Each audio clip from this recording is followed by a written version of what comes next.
अरे यार, ये कौन सा चैप्टर आ गया? Mineral nutrition. दिन खराब हो गया यार आज का तो। ऐसा चैप्टर देख लिया सुबह सुबह। होता होगा ना कई बच्चों के साथ ऐसा होता होगा जो मिनरल न्यूट्रिशन चैप्टर चाहते ही नहीं कि सिलेबस में हो। कुछ बच्चों को इस चैप्टर से इतनी ज़्यादा नफरत है, लेकिन इस चैप्टर से फिर भी नीट में, बोर्ड्स में आपके क्वेश्चन आते हैं। नीट में कम से कम एक दो क्वेश्चन इस चैप्टर पे आपको आराम से मिल जाते हैं। अभी इस साल 2020 में दो क्वेश्चन आए थे इस चैप्टर से। तो 8 नंबर, यानी कि तो 8 नंबर की वैल्यू आप उस बच्चे से पूछिए जिसके कि यूपी में होते हुए 608 कट ऑफ पे 600 मार्क्स हों। तो उसको कैसा लगा होगा? उसको दोबारा से ड्रॉप करना पड़ रहा होगा, उसको दोबारा तैयारी करनी पड़ रही होगी। ये 8 नंबर की वैल्यू वो जानता है जिसका सिलेक्शन रुक गया हो। तो इन नंबर्स की वैल्यू आप लोग समझिए और चैप्टर्स को छोड़िए मत। अगर आपको कोई चैप्टर छोड़ना ही है तो थोड़ी सी उसके बारे में जनरल नॉलेज लेकर छोड़िए। आप बिल्कुल एक तरफा किसी चैप्टर को मत छोड़िए। अब जैसे आप मिनरल न्यूट्रिशन चैप्टर, आप में से कई बच्चे ऐसे होंगे जो बिल्कुल एक तरफा छोड़कर बैठे हुए कि मिनरल न्यूट्रिशन ना भाई ना, कोई बात नहीं, दो क्वेश्चन आएंगे आ जाए, कोई बात नहीं, मैं बाकी सब कर लूँगा, मिनरल न्यूट्रिशन नहीं करूँगा। होता ही नहीं बच्चों से। इसके न्यूट्रिएंट्स के नाम याद नहीं रख पाते बच्चे। तो आज हम क्या ट्राई करने वाले हैं, अगर आप छोड़ रहे हैं इस चैप्टर को, कोई बात नहीं, आप छोड़ दीजिए। मैं नहीं कहूँगा आप अपने माइंड पर ज़्यादा प्रेशर डालिए। आप बाकी अपने टॉपिक्स इंप्रूव करिए। लेकिन आपको अगर मैं कुछ ऐसे इंपॉर्टेंट पॉइंट्स बताऊँ जिससे कि आपको क्वेश्चन एग्जाम में मिल जाए, तो क्या फ़ायदे का सौदा नहीं है ये? कि आपको बिना कुछ करे, मान लो जितनी भी छोटी सी वीडियो है, इस वीडियो को देखकर अगर आपके 8 नंबर, 4 नंबर आपको फ्री में मिलते हों, तो क्या पता वहाँ पर आ जाए इसमें से क्वेश्चन ही। तो एक बार आप इस वीडियो को देखिए अच्छे से, और मैं पूरी पूरी उम्मीद करता हूँ 80% चांसेस है कि जो मैं आपको पॉइंट्स बताऊँगा क्वेश्चन वहीं से आएगा। ज़्यादा पॉइंट्स नहीं बताने वाला हूँ, बेसिक पॉइंट्स बताऊंगा जहाँ से क्वेश्चन आता है। पूरा पहले मैंने एग्जामिन किया है इसे, कहाँ से क्वेश्चन आ रहा है इतने टाइम से, और किस टॉपिक से आ रहा है, किस पॉइंट से आ रहा है, आपको वो भी बताऊंगा मैं।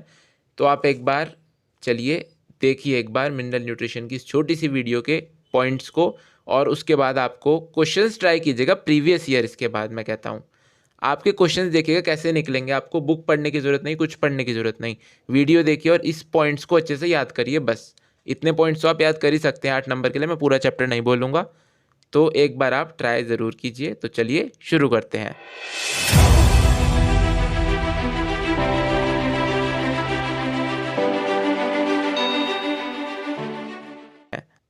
So guys, welcome to our channel NEET Sanjeevani. This is Ritik Chhabda here, and today we will cover mineral and nutrition chapter. तो इसके बारे में आपको मैं मिनरल न्यूट्रिशन चैप्टर के बारे में एक बेसिक आइडिया दे दूं कि इसमें हम पढ़ने वाले हैं न्यूट्रिशन के बारे में, मिनरल्स के, कि जो प्लांट्स हैं वो मिनरल्स को किस तरह से यूटिलाइज करते हैं, उससे किस तरह से न्यूट्रिशन लेते हैं। तो सबसे पहले जूलियस वॉन सैच एक साइंटिस्ट हुए 1860 में। इन्होंने एक टेक्निक दी हाइड्रोपोनिक्स नाम से। इन्होंने क्या किया, एब्सेंस ऑफ सॉइल में खाली न्यूट्रिटिव सॉल्यूशन में प्लांट्स को ग्रो करवाया। तो इस टेक्निक को इन्होंने नाम दिया हाइड्रोपोनिक्स, और इसकी मदद से इन्होंने प्लांट्स को ग्रो करा, क्योंकि सॉइल का रोल नहीं है प्लांट्स में, उसमें प्लांट्स की ग्रोथ में, बल्कि मिनरल्स का रोल है। मिनरल से ही न्यूट्रिएंट्स मिलते हैं सारे। और बाकी इन्होंने पूरी टेक्निक में सारा दिखाया था। मैं आपको डायग्राम में दिखाता हूँ। ये देखिए आप, कितना अच्छा इन्होंने ऑर्गेनाइजेशन किया पूरा। इन्होंने मिनरल और न्यूट्रिएंट्स का खाली सॉल्यूशन डाला प्लांट्स में। तो उससे हमने देखा कि एरेटिंग ट्यूब भी डाली इन्होंने, ताकि ऑक्सीजन प्रॉपर मिले, और वाटर डालने के लिए, न्यूट्रिएंट्स डालने के लिए अलग इन्होंने रखा। पूरा अच्छे से इन्होंने ऑर्गेनाइज करा। तो उसके बाद इन्होंने इस टेक्निक से आज हम कमर्शियली प्रोड्यूस कर रहे हैं vegetables like tomato, seedless cucumber and lettuce. ये आप एग्जांपल्स ध्यान रखिएगा। तो ये तो हो गया आपका इस चैप्टर का बेसिक आइडिया कि आप पढ़ने क्या वाले हैं सच में इस चैप्टर में। अब बात करते हैं कि जो न्यूट्रिएंट उन्होंने सॉल्यूशन डाला उसी के बारे में हमारी बात है, कि वो मिनरल्स कैसे हों, उनके लिए क्राइटेरिया क्या है एसेंशियलिटी के लिए। तो सबसे पहले हम बात करते हैं क्राइटेरिया क्या है। जो एलिमेंट होना चाहिए, it must be absolutely necessary, उसके बिना नॉर्मल ग्रोथ रिप्रोडक्शन बिल्कुल भी ना हो पाए। और जो एलिमेंट है वो स्पेसिफिक हो, ये नहीं कि उसकी जगह कोई और एलिमेंट डाल दिया तो भी काम चल गया, नहीं। एलिमेंट स्पेसिफिक होना चाहिए, एब्सोल्युटली नेसेसरी होनी चाहिए। और तीसरी क्राइटेरिया है कि जो एलिमेंट है वो डायरेक्टली इन्वॉल्व होना चाहिए मेटाबॉलिज्म ऑफ प्लांट में। तो ये 3 क्राइटेरिया के बेस पे हम एलिमेंट्स पढ़ने वाले हैं आगे। अब इस क्राइटेरिया के बेस पर जो हमें एलिमेंट्स मिले उसको हमने 2 कैटेगरीज में डिवाइड करा, एक मैक्रोन्यूट्रिएंट्स और दूसरे माइक्रोन्यूट्रिएंट्स। मैक्रोन्यूट्रिएंट्स वो होते हैं जो कि 10 मिलीमोल पर केजी ऑफ ड्राई मैटर से ज़्यादा प्रेजेंट हों प्लांट्स में, प्लांट टिश्यूज़ में। जिसकी कंसेंट्रेशन इससे ज़्यादा होगी वो होंगे मैक्रोन्यूट्रिएंट्स, और जिसकी 10 मिलीमोल पर केजी ऑफ ड्राई मैटर से कम होगी वो होंगे माइक्रोन्यूट्रिएंट्स। तो इनके जो मिनरल्स हैं ये बच्चे याद नहीं कर पाते हैं। इसके लिए मैं आपको एक छोटी सी ट्रिक बता देता हूँ। देखिए आप यहाँ पर देख सकते हैं, carbon, hydrogen, oxygen, nitrogen, phosphorus, sulphur, potassium, calcium and magnesium, ये सब 1 to 20 जो एटॉमिक नंबर है उसके बीच में आ रहे हैं। तो आप सिंपल सी बात ध्यान रखिए, जो 1 to 20 में आएंगे मैक्रो न्यूट्रिएंट्स होंगे वो सारे, एक्सेप्ट 2 जो कि बोरोन और क्लोरीन, इन दोनों को छोड़कर, जो कि आप माइक्रो न्यूट्रिएंट्स में नीचे देख सकते हैं। यहाँ पर है iron, manganese, copper, molybdenum, zinc, boron, chlorine and निकल। यहाँ पे जनरली सारे डी ब्लॉक के प्रेजेंट हैं एलिमेंट्स, बस खाली एक बोरोन और क्लोरीन है जो कि माइक्रो न्यूट्रिएंट्स हैं। तो आपको ये चीज़ ध्यान रखनी है बस कि 1 to 20 वाले सारे मैक्रो हैं एक्सेप्ट बोरोन एंड क्लोरीन। आपको यही 17 एसेंशियल एलिमेंट्स याद रखने हैं बस, बाकी जो हैं इसके अलावा वो आपके काम के ज़्यादा नहीं हैं। और ये कुल मिलाकर 17 एसेंशियल एलिमेंट्स आपके हो गए हैं, जिसमें से 9 मैक्रोन्यूट्रिएंट्स हैं और 8 माइक्रोन्यूट्रिएंट्स हैं। तो इन 17 एसेंशियल एलिमेंट्स के अलावा भी आप ये बात ध्यान रख सकते हैं, चाहे तो सोडियम, सिलिकॉन, कोबाल्ट, सेलेनियम भी बेनिफिशियल एलिमेंट्स हैं, ये भी रिक्वायर होते हैं कुछ प्लांट्स में, लेकिन ये हायर प्लांट्स में रिक्वायर है मेनली। हम यहाँ पर पढ़ रहे हैं सिर्फ इंपॉर्टेंट पॉइंट्स, तो हम पढ़ेंगे एसेंशियल एलिमेंट्स खाली जो मेनली हर प्लांट में रिक्वायर है। तो उसके बारे में अब आगे 4 कैटेगरीज में से और डिवाइड करा गया है इन एसेंशियल न्यूट्रिएंट एलिमेंट्स को, तो आपको दिखाता हूँ मैं। अब इनको 4 और कैटेगरीज में डिवाइड कर दिया। जैसे कि पहली कैटेगरी हमारी कंपोनेंट ऑफ बायोमोलिक्यूल्स, कौन से एलिमेंट्स होते हैं, वो है carbon, hydrogen, oxygen and nitrogen, आप सब लोग जानते होंगे इनके बारे में। और सेकंड कैटेगरी में आते हैं components of energy related chemical compounds, कुछ ऐसे भी न्यूट्रिएंट्स हैं, जो कुछ ऐसे भी एलिमेंट्स हैं जो कि एनर्जी रिलेटेड काम कर रहे हैं। तो उसमें आते हैं हमारे मैग्नीशियम, जो कि क्लोरोफिल में प्रेजेंट होता है। आपको क्लोरोफिल का फॉर्मूला पता होगा, C55H72O5N4Mg। तो ये क्लोरोफिल का फॉर्मूला होता है, इसमें मैग्नीशियम प्रेजेंट होता है जो कि एनर्जी रिलेटेड केमिकल कंपाउंड है। और फॉस्फोरस, ATP में आप सब लोग जानते हैं। उसके अलावा तीसरी कैटेगरी है वो एलिमेंट्स जो कि एक्टिवेट करते हैं एंजाइम्स को या इनहिबिट करते हैं। इसमें सबसे इंपॉर्टेंट एग्जांपल आपका है मैग्नीशियम Mg2 पॉजिटिव का, जो कि एक्टिवेटर है RUBP के लिए और PEP कार्बोक्सिलेज के लिए, जो कि आप फोटोसिंथेसिस में पढ़कर आ चुके हैं। तो इन दोनों का एक्टिवेटर Mg2 पॉजिटिव है, आपने वहाँ पर भी पढ़ा होगा। और बाकी जिंक है अल्कोहल डिहाइड्रोजिनेज का, एंड मोलिब्डेनम है नाइट्रोजिनेज का। ये भी काफ़ी इंपॉर्टेंट एग्जांपल है मोलिब्डेनम वाला। और चौथी कैटेगरी में आते हैं हमारे पोटेशियम, यानी कि वो जो कि ऑस्मोटिक पोटेंशियल सेल का चेंज कर सकें, जिसमें आता है हमारा पोटेशियम। पोटेशियम ओपनिंग और क्लोजिंग ऑफ स्टेमेटा में इसका इंपॉर्टेंट रोल होता है। तो ये 4 कैटेगरीज में हमने बेसिकली डिवाइड करा है इन सब एसेंशियल एलिमेंट्स को। तो पढ़ते हैं अब इनके बारे में थोड़ी थोड़ी इंपॉर्टेंट बातें। खास बात एक और है, आपको इन 17 एसेंशियल एलिमेंट्स में भी आपकी बुक में सिर्फ 13 ही दिए गए हैं जो कि आपको एक्सप्लेन करे गए हैं, जिनके बारे में इंपॉर्टेंट बातें बताई गई हैं। तो आपको सिर्फ उतना ही पढ़ना है, और उनमें भी सिंपल सिंपल बातें, किस फॉर्म में वो एब्जॉर्ब होता है और क्या उसका बेसिक फंक्शन। देखिए मैं आपको दिखाना शुरू करता हूँ। नाइट्रोजन एब्जॉर्ब कैसे होगा, नाइट्रेट की फॉर्म में, यानी कि NO3, NO2 नेगेटिव और NH4 पॉजिटिव की फॉर्म में भी हो जाता है। They are also taken up as NO2 negative यानी कि नाइट्राइट, और NH4 पॉजिटिव यानी कि अमोनियम आयन। मेन पार्ट इसका क्या है, ये रिक्वायर होता है by all plants in greatest amount. सबसे ज़्यादा अमाउंट अगर किसी एलिमेंट्स की चाहिए प्लांट को तो वह है nitrogen, and it is required by all parts of plant. इसमें कुछ याद करने जैसा नहीं है, क्योंकि ये बात आप सिंपली समझ सकते हैं कि जब ग्रेटेस्ट अमाउंट में चाहिए तो प्लांट के हर पार्ट को चाहिए होगा।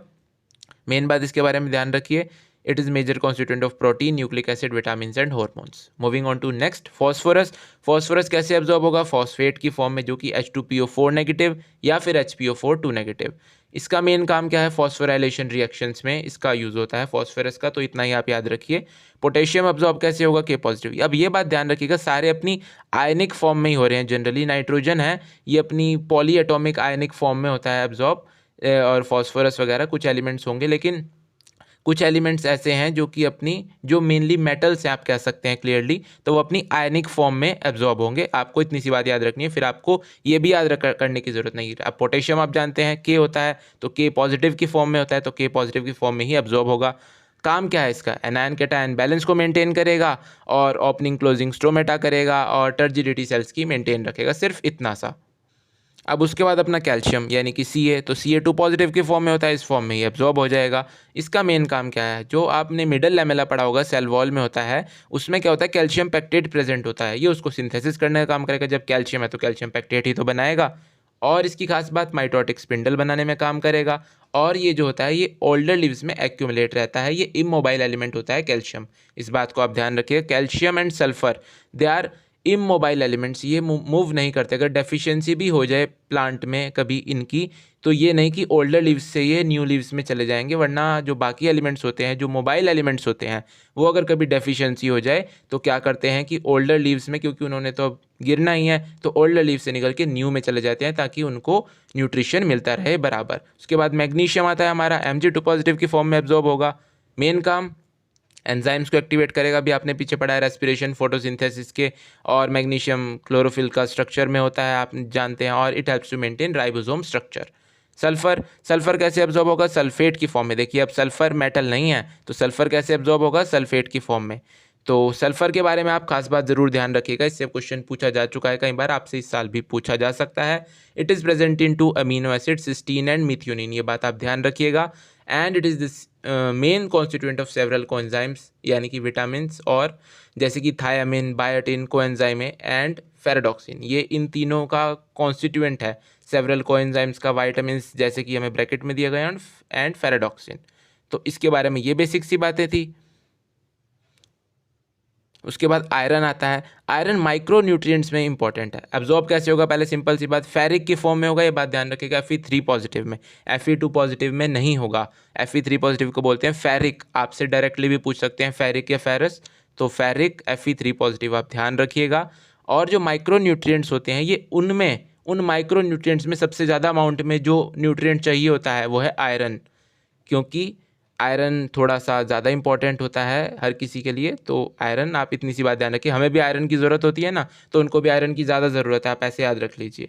और इसके बारे में खास बात, ये फेराडॉक्सिन और साइटोक्रोम जैसे कुछ प्रोटीन्स होते हैं, उनका ये कॉन्स्टिट्यूएंट होता है। And it is reversibly oxidise from Fe2 positive to Fe3 positive during electron transfer. अब उसके बाद है हमारा मैंगनीज। मैंगनीज क्या होता है? Mn2 पॉजिटिव की फॉर्म में एब्जॉर्ब हो जाएगा। ये भी एक्टिवेट करेगा फोटोसिंथेसिस, रेस्पिरेशन के एंजाइम्स को, और नाइट्रोजन मेटाबॉलिज्म में काम आएगा manganese. Best defined function manganese का आप ध्यान रखिएगा, स्प्लिटिंग ऑफ वाटर। फोटोसिंथेसिस में जो स्प्लिटिंग ऑफ वाटर होता है in the lumen of thylakoid, वो मैंगनीज की प्रेजेंस में होता है, इसका मेन फंक्शन। जिंक कैसे एब्जॉर्ब होगा? Zn2 पॉजिटिव, इसका मेन है सिंथेसिस ऑफ ऑक्सीजन में ये नीड होता है। कॉपर एब्जॉर्ब होगा Copper2 पॉजिटिव की फॉर्म में। आयरन की तरह ही it is also associated with certain enzymes involve in redox reaction, और ये भी आयरन की तरह रिवर्सिबली ऑक्सीडाइज हो सकता है from Cu positive to Cu2 positive, जैसे कि Fe होता था Fe2 positive to Fe3 positive. उसके बाद बोरोन है हमारा। Boron very important, it is absorbed as BO3 negative, यानी कि बोरेट की फॉर्म में एब्जॉर्ब होगा ये। इसका मेन काम क्या है? It is required for Uptake of calcium. Calcium के अपटेक और यूटिलाइजेशन में ये रिक्वायर होता है। और दूसरा पोलन जर्मिनेशन जो इंपॉर्टेंट है, कार्बोहाइड्रेट ट्रांसलोकेशन, ये तीन आप ध्यान रखिए। और सेल इलोंगेशन, सेल डिफ्रेंशिएशन, ये भी आप ध्यान रखिए। बोरॉन काफ़ी इंपॉर्टेंट है, इसमें से क्वेश्चन ज़रूर बनता है। इस साल भी 2020 में भी 4 एलिमेंट्स दिए थे, उनके फंक्शंस दिए थे, उसमें भी बोरोन का नाम आई थिंक था। तो ये काफ़ी इंपॉर्टेंट है। बोरोन, मैंगनीज, ये मैग्नीशियम, नाइट्रोजन, ये कुछ बेसिक हैं, इंपॉर्टेंट है। आयरन, तो इनको आप अच्छे से याद करिएगा। इनके बारे में पॉइंट्स जो मैं आपको बता रहा हूँ ये आपको इजीली याद हो जाएंगे, आप 1-2 बार पढ़ेंगे। नेक्स्ट है हमारा मोलिब्डेनम। मोलिब्डेनम कैसे एब्जॉर्ब होगा? मोलिब्डेट आयंस की फॉर्म में, यानी कि MoO2 positive. And it is also component of several enzyme. इसकी खास बात क्या है? ये नाइट्रोजिनेज और नाइट्रेट रिडक्टेज में प्रेजेंट होता है, कॉम्पोनेंट होता है उन दोनों का, जो कि दोनों ही नाइट्रोजन मेटाबॉलिज्म में पार्टिसिपेट करते हैं।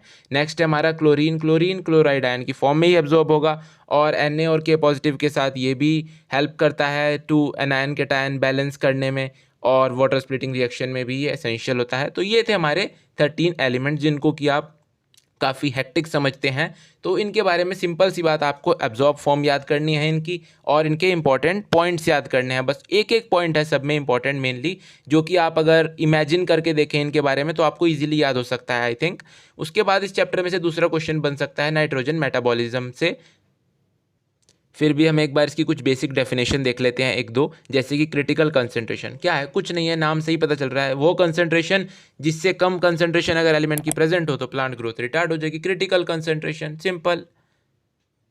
अब इस क्रिटिकल कंसंट्रेशन की कमी की वजह से, अगर कंसंट्रेशन क्रिटिकल कंसंट्रेशन से कम हो जाए तो जो दिक्कतें होती है प्लांट में, कुछ डिजीज़ होती हैं, उनको जो नाम दिया गया है आप इसको भी याद रखिए, ये इंपॉर्टेंट पॉइंट है। ये 4 हैं खाली, chlorosis, necrosis and cell division का इनिबिशन हो जाना और फ्लावरिंग ना होना। तो ये 2-4 हैं, इनके मैं आपको ट्रिक बता देता हूँ आप कैसे याद कर सकते हैं। क्लोरोसिस आपको नाम से ही पता चल रहा है, लॉस ऑफ क्लोरोफिल, तो it leads to yellowing of leaves. अगर क्लोरोफिल नहीं रहेगा, कम हो जाएगा, ग्रीन कम हो जाएगा, तो क्या बचेगा, येलो। तो क्लोरोफिल अगर लूज हो जाए यानी क्लोरोसिस हो जाए तो येलो हो जाएंगी लीव्स।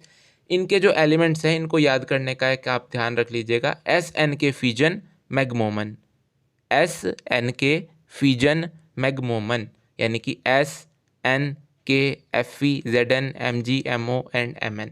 यह आप मैंने इसको ऐसे याद करा हुआ है, आपको अगर कोई और तरीका अच्छा लगे आप उससे याद कर सकते हैं।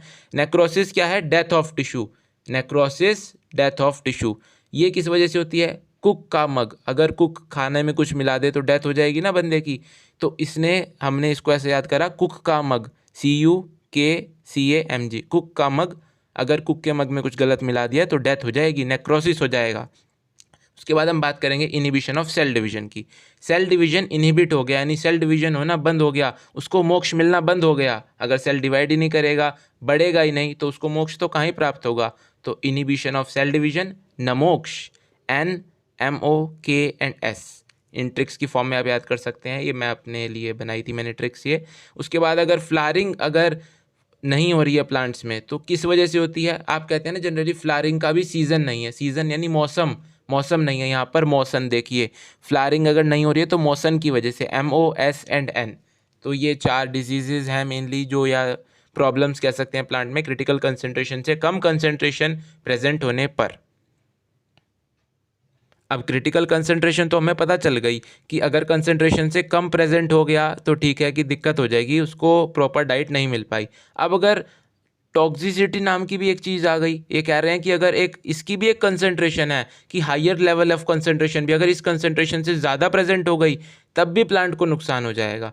तो अगर किसी आयन की कंसंट्रेशन इस तरह से प्रेजेंट हो कि उसके जो टिश्यूज़ का ड्राई वेट है वो 10% से रिड्यूस हो जाए तो उसको हम टॉक्सिक बोलेंगे, यानी कि किसी मिनरल आयन कंसंट्रेशन की वजह से उसका टिश्यू का जो वेट है वो 10% से कम हो गया तो वो एलिमेंट टॉक्सिक हो चुका है, यानी वो ज़्यादा अमाउंट में प्रेजेंट है। जैसे कि हमें यहाँ पर एक एग्जांपल दिया गया, हमको यही पढ़ना है और कुछ इसमें नहीं पढ़ना है। मैंगनीज टॉक्सिसिटी होती है, मैंगनीज टॉक्सिसिटी में क्या होता है, ब्राउन स्पॉट्स हो जाते हैं सराउंडेड बाय क्लोरोटिक वेन्स। और ये क्या करता है, मैंगनीज जो है कम्पीट करता है आयरन के साथ, मैग्नीशियम के साथ और कैल्शियम के साथ। ये जब खुद टॉक्सिक हो जाता है तो ये उनकी क्रिटिकल कंसंट्रेशन, उनकी डेफिशिएंसी कर देता है ये। तो manganese competes with iron and magnesium for Uptake and with magnesium for binding with enzymes. Magnesium को कैसे करता है, ये एंजाइम्स के साथ बाइंड ही नहीं होने देगा, फोटोसिंथेसिस नहीं होगा, रेस्पिरेशन नहीं होगा, आयरन का अपटेक नहीं हो रहा है, प्लांट वैसे ही कमज़ोर हो गया। अब इसने और क्या करा मैंगनीज ने, इसने कैल्शियम ट्रांसलोकेशन भी शूट एपेक्स में इनहिबिट कर दिया। तो इसकी टॉक्सिसिटी से कितनी सारी तो डेफिशिएंसी हो गई, तो टॉक्सिसिटी भी इसलिए खतरनाक है। सो इसलिए हम कहते हैं there is a narrow range of concentration at which the elements are optimum. तो इस बात का हमें ध्यान रखना है। उसके बाद ये सॉइल के बारे में कोई ऐसी खास बात नहीं है, फिर भी आप एक बार पढ़ लीजिए मैं कहूँगा, क्योंकि इससे क्वेश्चन आ सकता है आई थिंक। तो सॉइल जो है वो सिर्फ मिनरल्स ही सप्लाई नहीं करती but also harbours nitrogen fixing bacteria, other microbes, it holds water, it supplies air to the roots and act as matrix. ये बात आप ध्यान रखिएगा, soil act as a matrix that stabilises the plant.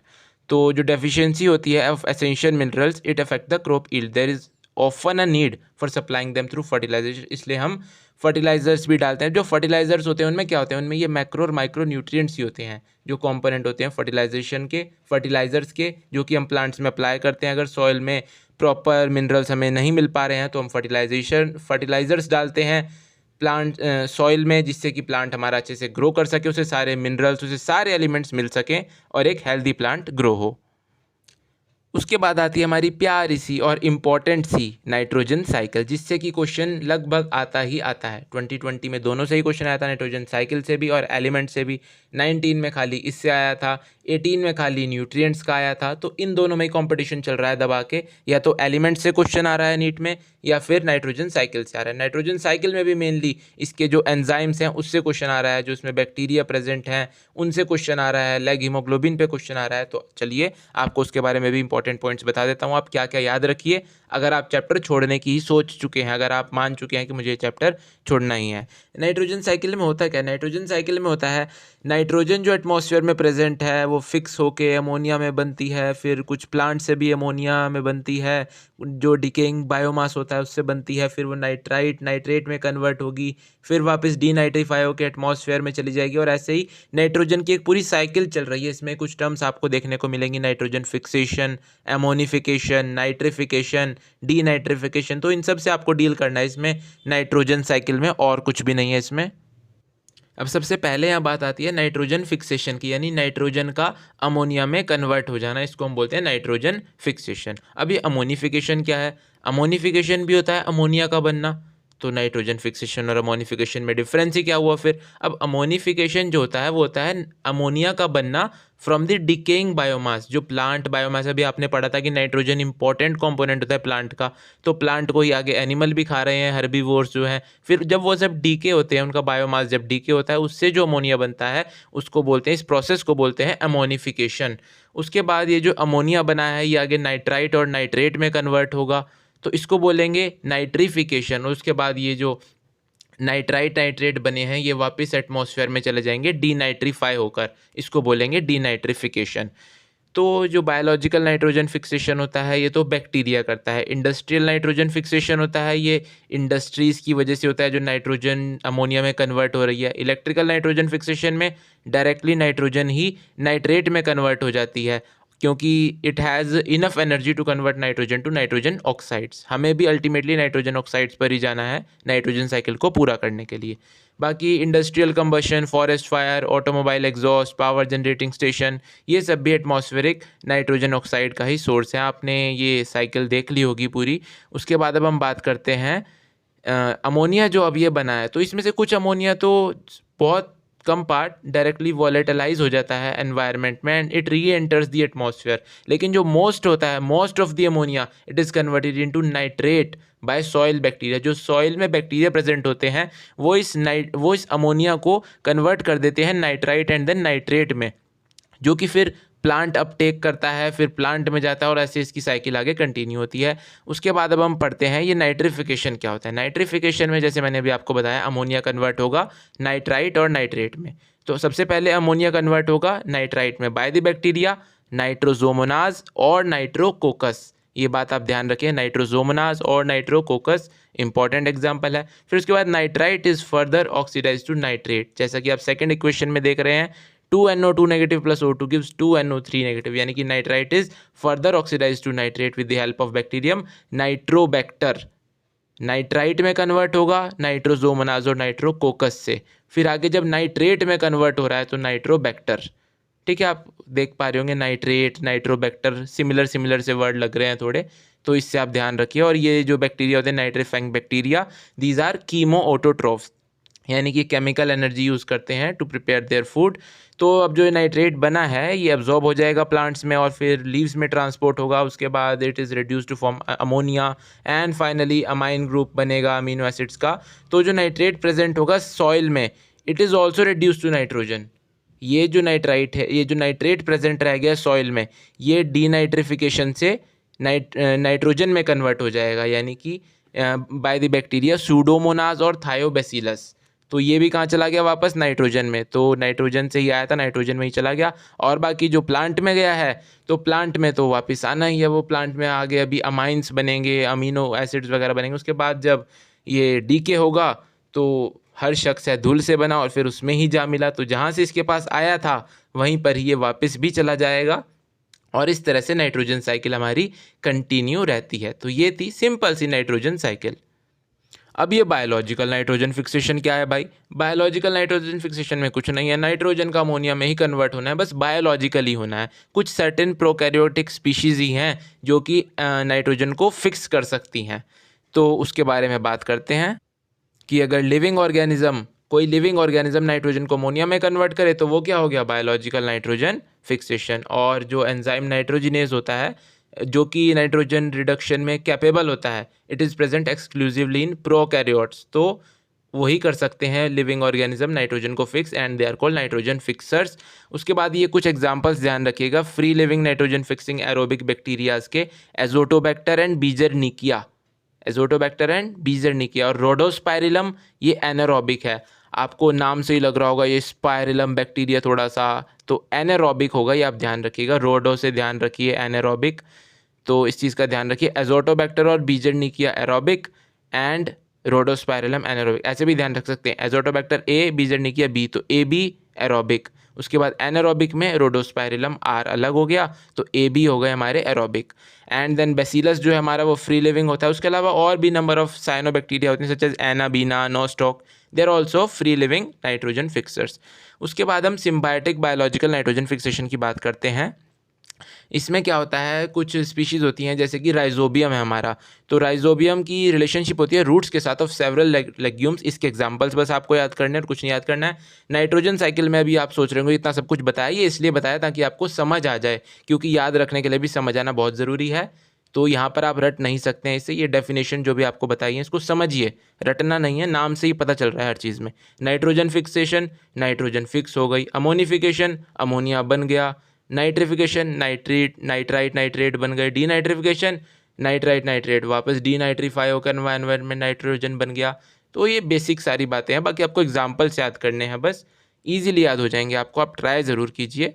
Nitrogen cycle से question पक्का आएगा आपका, सिर्फ एग्जांपल्स याद करना है, कुछ नहीं, इतने सिंपल एग्जाम। अब देखिए राइजोबियम जो है इसकी रिलेशनशिप होती है with roots of several legume plants such as एल्फाल्फा, sweet clover, sweet pea, lentils, garden pea, broad bean, clover bean, ये सब बीन्स वगैरह ही हैं इसमें। तो इसमें आपको ऐसा कुछ याद करना है, एक बार पढ़ेंगे तो माइंड में अपने आप सेट हो जाएगा, वहाँ जब देखेंगे तो याद आ जाएगा आपको। बाकी उसके अलावा फ्रैंकिया होता है, it also produce nitrogen fixing nodules on the root of non leguminous, लेकिन ये नॉन लेग्यूमिनस प्लांट्स पर करता है, और राइजोबियम लेग्यूम्स पर करता है। नॉन लेग्यूमिनस कौन से हैं, जैसे कि एलनस, लेकिन राइजोबियम और फ्रैंकिया दोनों ही जब फ्री लिविंग होते हैं सॉइल में, और but as symbionts can fix atmospheric nitrogen. Generally ये फ्री लिविंग होते हैं, लेकिन जब ये सिम्बायंट फॉर्म में प्रेजेंट होंगे तभी ये फिक्स करेंगे एटमॉस्फेरिक नाइट्रोजन को, ये बात ध्यान रखिए आप। हम यहाँ पर कवर कर रहे हैं बेसिक बातें, तो ज़्यादा इसकी डिटेल में आपको एक बार ऑरली ही बता देता हूँ कि जो राइजोबिया होता है वो मल्टीप्लाई करता है एंड देन कॉलोनाइज कर लेता है जो रूट्स की सराउंडिंग होती है, उसको आप आगे डायग्राम में आपको मैं दिखाऊंगा। और जो रूट हेयर सेल्स होते हैं उसके एपिडर्मिस से अपने आप को अटैच कर लेता है। फिर जब रूट हेयर्स कर्ल होते हैं तो बैक्टीरिया उस रूट हेयर के अंदर इन्वेड कर जाता है और इन्फेक्शन थ्रेड प्रोड्यूस हो जाता है, जो कैरी करता है बैक्टीरिया को into the cortex of the root, जहाँ पर कि वो नोड्यूल फॉर्मेशन शुरू करते हैं। और उसके बाद जब बैक्टीरिया रिलीज होते हैं from the thread into the cells, it leads to the differentiation of specialised nitrogen fixing cells, जहाँ पर फिर नाइट्रोजन फिक्सेशन होता है। मैं आपको दिखाता हूँ, देखिए फिगर में, ये जो आपको इस डायग्राम में दिखाया गया है ये सोयाबीन का दिखाया गया है। तो आपसे एग्जाम में ये भी पूछ सकता है कि ये किस प्लांट में डेवलपमेंट ऑफ रूट नोड्यूल्स की बात की गई है, तो सोयाबीन, ये ध्यान रखिए। यहाँ पर देखिए ये सॉयल पार्टिकल्स के पास बैक्टीरिया आया रूट हेयर के पास, फिर वहाँ पर हुक फॉर्म कर ली रूट हेयर ने और बैक्टीरिया उसके अंदर इन्वेड करना शुरू किया। फिर देखिए इन्फेक्शन थ्रेड की फॉर्म में किस तरह से बैक्टीरिया कॉर्टेक्स तक चला गया, इनर कॉर्टेक्स तक, और उसके बाद उसने अंदर नोड्यूल बना लिया जो कि फिर अंदर नाइट्रोजन फिक्सेशन का काम करेगा। अब ये नोड्यूल करेगा कैसे नाइट्रोजन फिक्सेशन, तो ये जो नोड्यूल होता है it contains all the necessary biochemical components such as enzyme nitrogenase, leghaemoglobin, इसके पास सारे चीज़ें पहले से ही हैं जो नाइट्रोजन फिक्सेशन के लिए चाहिए। जो एंजाइम नाइट्रोजिनेज होता है आप अभी पढ़ कर आए हैं पीछे, मोलिब्डेनम प्रोटीन होता है, इसमें आयरन भी होता है, तो so it is a molybdenum iron protein and it catalyse conversion of atmospheric nitrogen to ammonia. तो ये इस तरह से बायोलॉजिकल नाइट्रोजन फिक्सेशन करता है। ये जो एंजाइम नाइट्रोजिनेज है ना, it is highly sensitive to oxygen, oxygen से बड़ा डरता है भाई, ये एनारोबिक कंडीशन चाहिए इसे। तो इसके लिए इसने एक अपना साथी रखा हुआ है oxygen scavenger called lag haemoglobin. ये होता है पिंक कलर का, जनरली आप जब रूट देखेंगे नोड्यूल्स की वो अंदर से पिंक कलर की होती है due to the pigment called leghaemoglobin. अब खास बात इनके बारे में ये है कि जो ये जो माइक्रोब्स हैं ना, ये जो ऑक्सीजन स्कैवेंजर हैं, ये generally they live as aerobes under free living condition, जहाँ पर नाइट्रोजिनेज ऑपरेशनल नहीं होता है। But during nitrogen fixing event, जब कहीं नाइट्रोजन फिक्सिंग की बात आती है तो ये एनारोबिक बन जाते हैं, दस प्रोटेक्टिंग दी नाइट्रोजिनेज एंजाइम। इस तरह से ये नाइट्रोजिनेज एंजाइम को प्रोटेक्ट करते हैं बाय प्रोवाइडिंग एनारोबिक कंडीशंस, ये सारी ऑक्सीजन को ख़त्म कर देते हैं वहाँ से। और ये आप देख सकते हैं कि जो नाइट्रोजन का फिक्सेशन हो रहा है, ऊपर इक्वेशन दी हुई है, तो 16 ATP चाहिए होते हैं 2 मॉलिक्यूल NH3 बनाने के, यानी कि एक मॉलिक्यूल NH3 अगर हमने बनाना है तो उसके लिए हमें 8 मॉलिक्यूल्स ऑफ ATP चाहिए। Very simple. उसके बाद नीचे आप ये डायग्राम देख सकते हैं कैसे नाइट्रोजन बाइंड हो रहा है और उसके बाद देन रिडक्शन हो रहा है उसका, और उससे हमें फिर अमोनिया प्राप्त हो रहा है। अब उसके बाद लास्ट में जो फेट ऑफ अमोनिया टॉपिक दिया गया है ये नहीं समझ में आता इसमें किया क्या है इन्होंने। तो इसमें क्या बताया गया, इन्होंने ये कह रहे हैं कि जो नाइट्रेट और अमोनियम आयंस प्रेजेंट होते हैं प्लांट उनको डायरेक्टली भी, मैं आपको बताऊं, जनरली एब्जॉर्ब कर सकते हैं। तो वो डायरेक्टली भी एब्जॉर्ब कर लेते हैं विदाउट सॉइल, सॉइल में से तो एब्जॉर्ब होता ही है नाइट्रेट, और डायरेक्टली भी नाइट्रेट और अमोनियम आयंस वो एसिमिलेट कर सकते हैं। तो जो अमोनियम आयंस है लेकिन ये टॉक्सिक हो जाते हैं प्लांट्स के लिए, तो उनको एक्यूमुलेट करके तो नहीं रख सकते अपने पास। तो जो NH4 पॉजिटिव है, ये अमोनियम आयन है ना, ये यूज होता है to synthesise amino acids in plants. तो ये है अमोनिया का फेट, कि अमोनिया का आगे भविष्य में क्या होने वाला है। तो it is use to synthesise amino acids in plants. और जिसे करने के दो तरीके हैं। पहला रिडक्टिव एमिनेशन। रिडक्टिव एमिनेशन में क्या होता है, अमोनिया को रिएक्ट करेंगे अल्फा कीटोग्लूटारिक एसिड के साथ, बन जाएगा glutamic acid, simple. And then transamination में क्या होता है कि अमीनो ग्रुप होता है ना, एक अमीनो एसिड से to the keto group of a keto acid transfer हो जाता है उसका अमीनो ग्रुप का, तो इसको ट्रांसएमिनेशन बोलते हैं। जैसे कि ग्लूटामिक एसिड है, मेन अमीनो एसिड है from which the transfer of NH2 amino group takes place and other amino acids are form through transamination. इस तरह से अदर अमीनो एसिड्स बन जाते हैं ग्लूटामिक एसिड से भी, खाली इसका NH2 ग्रुप ट्रांसफर करके दूसरे अमीनो एसिड्स पर, ठीक है। तो ट्रांसएमिनेशन कर सकते हैं ऐसे, सिंपल सी ये बात थी। उसके बाद यहाँ पर अमाइड्स के बारे में एक छोटी सी बात बताई गई, आप चाहें तो इसे भी याद कर लीजिए, आपका फ़ायदा ही होगा इसमें भी। इस पर क्वेश्चन आ जाते हैं कई बार। जो मोस्ट इंपॉर्टेंट अमाइड्स हैं एस्पार्जीन और ग्लूटामाइन, और तो ये बनते हैं दो अमीनो एसिड से, जो कि एस्पार्टिक एसिड, ग्लूटामिक एसिड, इसमें ऐसी कोई बड़ी बात नहीं है। जो अमाइड होते हैं it contains more nitrogen than the amino acids, amino acid से ज़्यादा नाइट्रोजन हमें अमाइड्स में मिलती है, इसलिए they are transported to other parts of plant via xylem vessels, इसलिए वो प्लांट्स के अदर पार्ट में मूव कर जाते हैं जाइलम वेसल्स के थ्रू, और सबको न्यूट्रिशन प्रॉपर मिलता है। जैसे कि सोयाबीन में जो फिक्स नाइट्रोजन होती है वो एक्सपोर्ट होती है as ureides, and these compounds have particularly high nitrogen to carbon ratio. ये था आपका चैप्टर मिनरल न्यूट्रिशन। इसमें कुछ भी ऐसा नहीं था जो कि ना समझ आने वाला हो आई थिंक। बाकी मैंने फिर भी आपको जितना बताया है 90 to 95% आपका क्वेश्चन इसमें से ही बनेगा इस साल नीट में, आप देख लीजिएगा। बाकी फिर भी आप एक बार पूरा चैप्टर अगर पढ़ना चाहते हैं तो पूरा चैप्टर भी आप पढ़ सकते हैं, उससे आपका 100% श्योर हो जाएगा। तो श्योरिटी होनी ज़रूरी है नीट जैसा एग्ज़ाम, हालांकि जब आप देने जा रहे हो, क्योंकि कुछ नहीं पता वहाँ पर कौन सा क्वेश्चन आ जाए। तो आप 100% तैयार रहिए। आपको अगर इस चैप्टर के क्वेश्चंस ट्राई करने हैं, NCERT एग्जाम्पलर की वीडियो इस चैप्टर की मैं डाल चुका हूँ पहले, आपको मैं डिस्क्रिप्शन में नीचे आप देखिए लिंक प्रोवाइड कर देता हूँ मैं आपको, आप वहाँ जाकर इसके क्वेश्चंस ट्राई कीजिए, कुछ मत पढ़िए। जो मैंने आपको बताया है ना अभी, इसके बाद डायरेक्ट जाकर आप एक बार उसे अटैम्प्ट करिए, देखिए आपको बेनिफिट ना मिला, अगर आपको आपके क्वेश्चन ना निकले तो मुझे बताना आप। तो इसमें गारंटी देता हूँ मैं, इसके बाहर कुछ नहीं आएगा इस चैप्टर से। So keep studying, keep practising, and thank you very much for watching the video till end bye bye.